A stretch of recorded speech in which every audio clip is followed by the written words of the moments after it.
Assalamualaikum warahmatullahi wabarakatuh. Perkenalkan, nama saya Apridayanti, NIM 856289257. Saya mahasiswi dari Universitas Terbuka UPBJJ Padang. Baiklah, di sini saya akan melakukan ataupun menyimpulkan pembahasan dan kesimpulan umum modul 1 sampai modul 9. Kita melakukan praktikum pada tumbuhan, yaitu pada primalu. Pertama-tama kita harus menyediakan dulu tumbuhan primalunya itu sendiri. Di sini ibu bikin di dalam pot. Nah, di sini sudah tumbuh segar ya kan?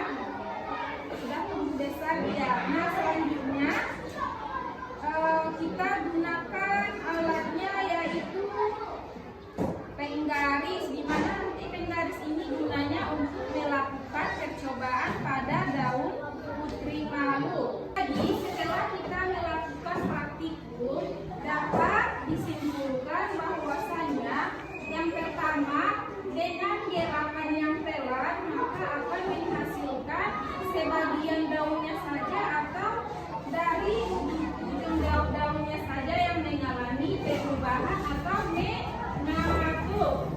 Sedangkan yang kedua, kita melakukan gerakan yang sedang, maka daunnya sudah mulai mengatur semulanya, tetapi dengan gerakan yang masih agak lambat. Lalu selanjutnya kita lakukan gerakan dengan sentuhan yang kasar seperti ini, maka dia secara spontan atau dengan cepat melakukan daunnya mengatur.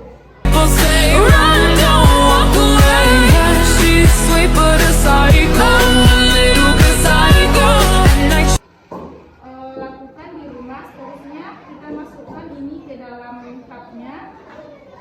Kita masukkan sebanyak 1, 2, 3, 4, 5, cukup 6 buah aja ya, 6 biji.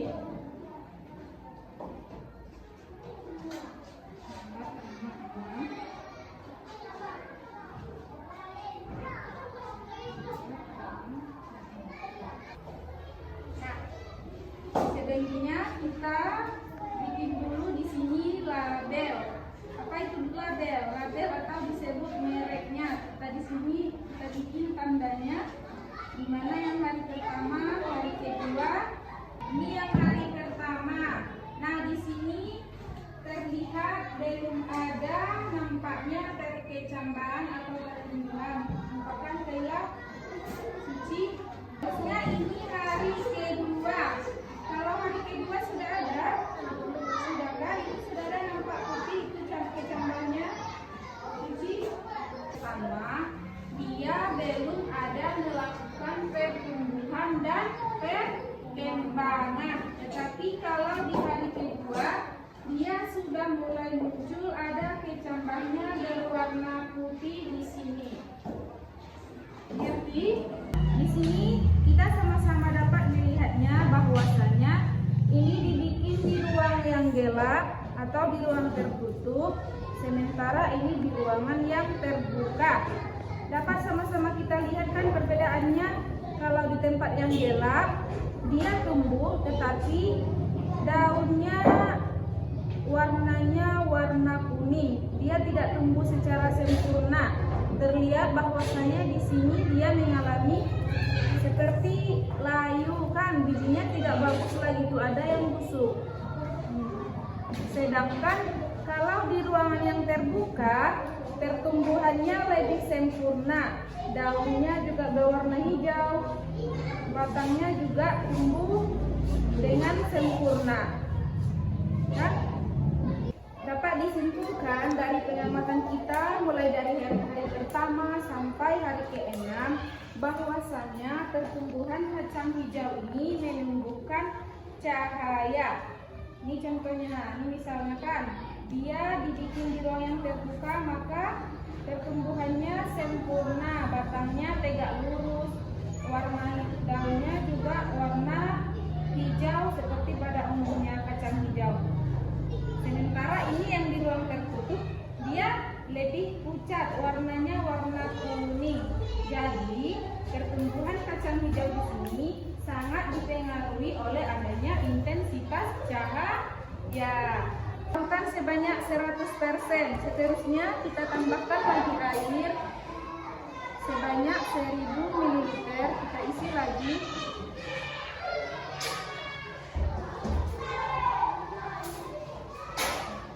Lalu kita bikin ke dalam larutan yang kadarnya 50%.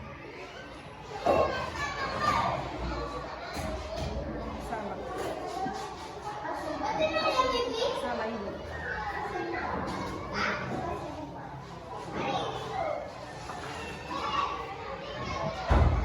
Nah, lalu kita tambahkan lagi ke dalam larutannya, kita tuangkan lagi air deterjen yang sudah kita bikin tadi, yaitu yang pertama yang mengandung larutan sebanyak 100%. Kita bikin 2 sendok saja ya ke dalamnya. 1, 2. Nah, ini yang untuk 50%. 1, 2. Kalau ini untuk yang 25%. Masing-masing kita masukkan 2 sendok.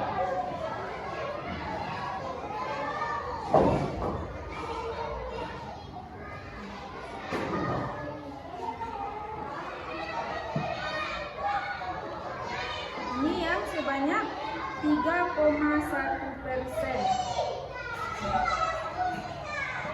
Nah, yang terakhir, apa tadi yang terakhir? Kalau ini tidak menggunakan deterjen, jadi sendoknya kita pisahkan dan kita bikin yang baru yang tidak menggunakan deterjen. Kita masukkan juga dengan ukuran yang sama, yaitu sebanyak 2 sendok.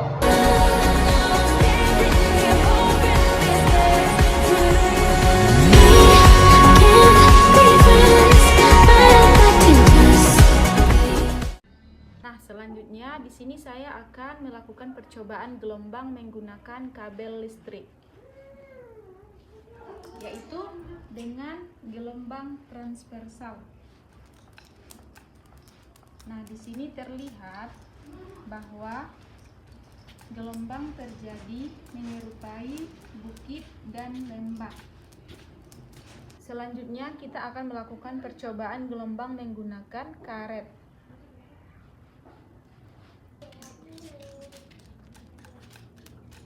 Nah, di sini terlihat bahwa ada gelombang, yaitu menyerupai lembah dan bukit. Selanjutnya kita akan melakukan percobaan sifat pemantulan gelombang. Lalu langkah selanjutnya kita ambil batu kerikil dan kita masukkan atau kita jatuhkan ke dalam wadah yang berisi air tadi. 1, 2, 3. Nah, sekali lagi, apakah yang terjadi? Nah, terlihat ketika gelombang merambat kepada ujung atau ke dinding mempan, maka dia akan memantulkan kembali gelombang tersebut.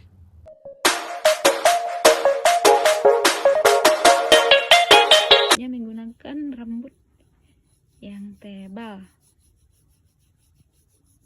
kita gosok-gosokkan seperti ini.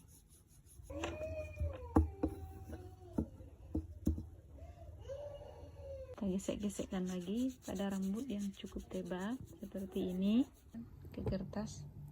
Nah, dia ada menempel.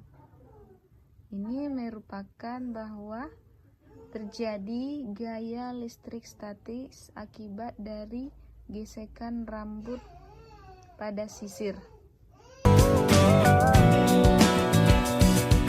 Akan mencoba pada jarak 20 cm. 1, 2, 3. Nah, di sini terlihat bahwa waktu yang dibutuhkan yaitu sebanyak 24 milisekund.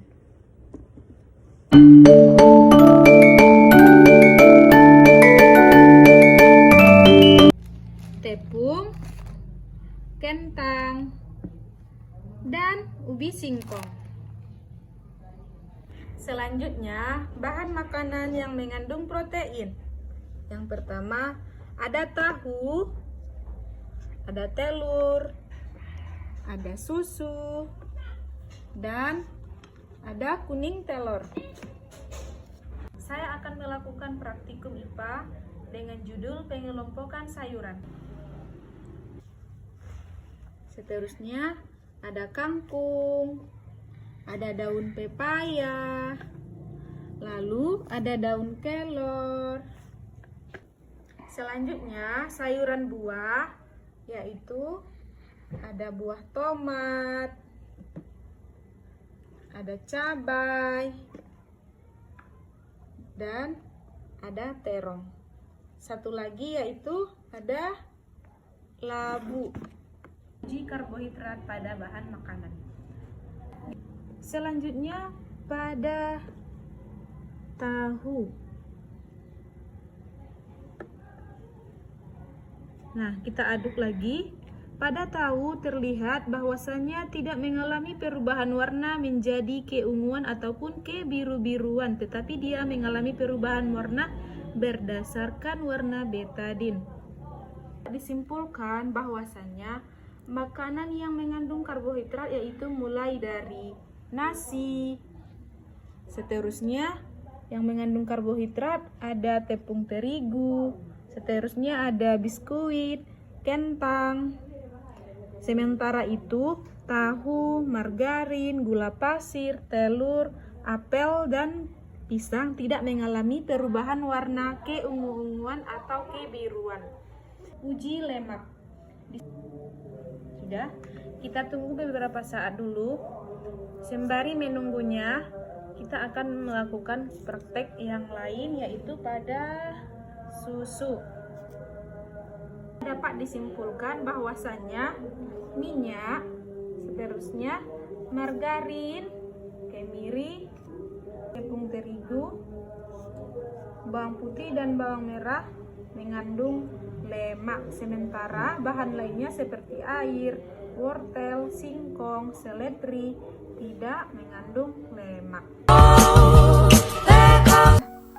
Lalu ada cermin.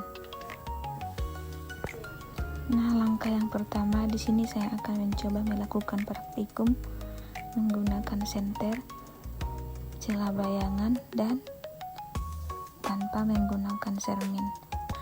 Terlihat bahwa ini merupakan sifat cahaya yang dipantulkan tanpa cermin. Dia tidak memantulkan cahayanya, tetapi kalau menggunakan cermin dia akan dipantulkan kembali cahaya yang dihasilkan dari senter.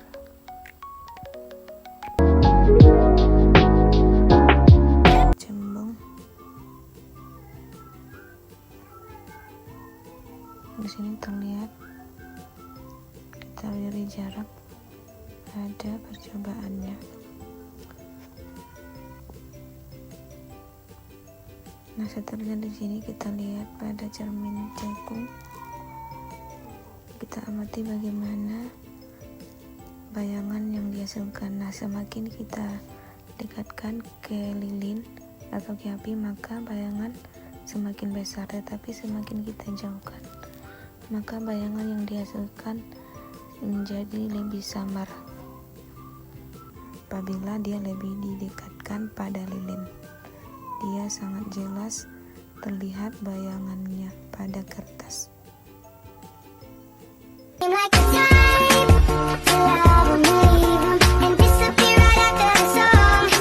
Ada benang dan kain wol. Nah, ini merupakan alat dan bahan yang digunakan untuk melakukan praktikum muatan listrik. Untuk langkah yang pertama, saya akan menggantungkan bola pingpong menggunakan benang dan isolasi.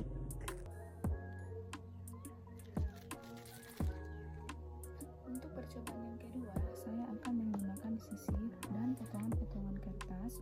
Ini hanya bersifat sementara. Terlihat kan bahwasanya dia menempel setelah kita gosok-gosokkan ke rambut dan kita rekatkan ke dalam potongan-potongan kertas. Dia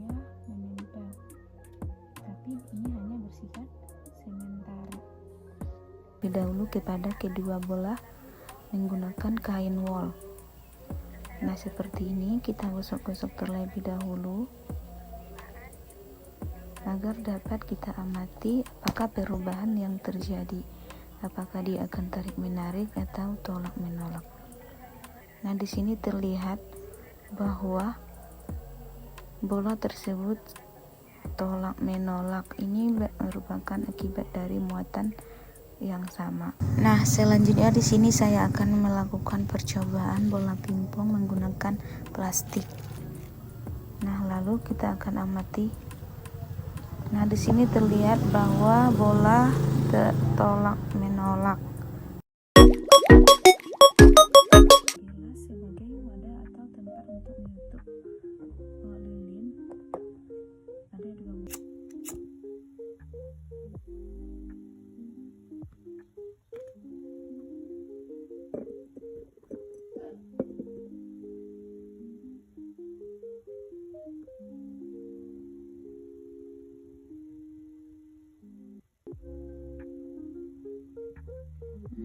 Ini menggunakan gelas dengan ukuran yang lebih besar. Lilin terlihat lebih lama padam. Sebanyak 14,94 detik. Sementara tadi yang ukuran kecil dia waktu sebanyak 8,47 detik. Terlihat perbandingan waktu yang dibutuhkan dengan juga perbandingan wadah yang digunakan.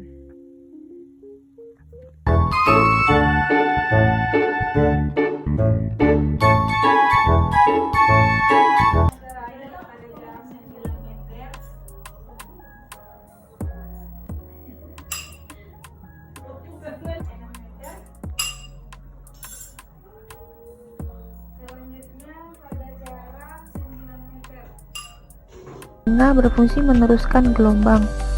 Tulang pendengaran sebagai penangkap getaran dari gendang telinga.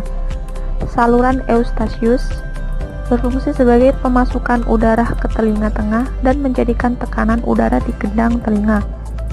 Saluran setengah lingkaran berfungsi sebagai mengatur keseimbangan tubuh. Tingkap oval sebagai pembatas antara telinga tengah dan telinga dalam. Koklea atau rumah siput yang berfungsi mengubah getaran menjadi impuls. Saraf pendengaran sebagai alat untuk merangsang bunyi yang diterima oleh saraf dan diteruskan ke otak. Sudah saya sediakan ada objek yaitu pada bintik hitam dan tanda tambah.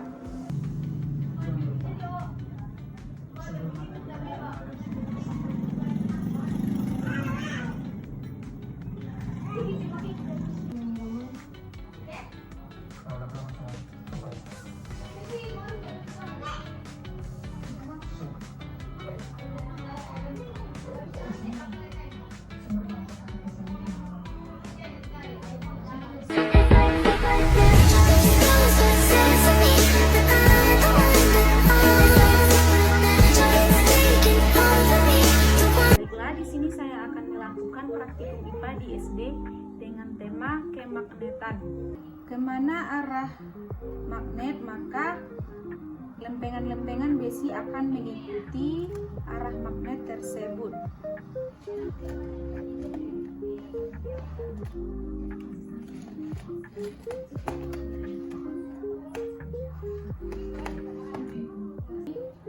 Terlihat bahwasannya magnet ini berfungsi walaupun masih dilapisi kertas di bawahnya. Nah, seperti ini. Dia masih berfungsi.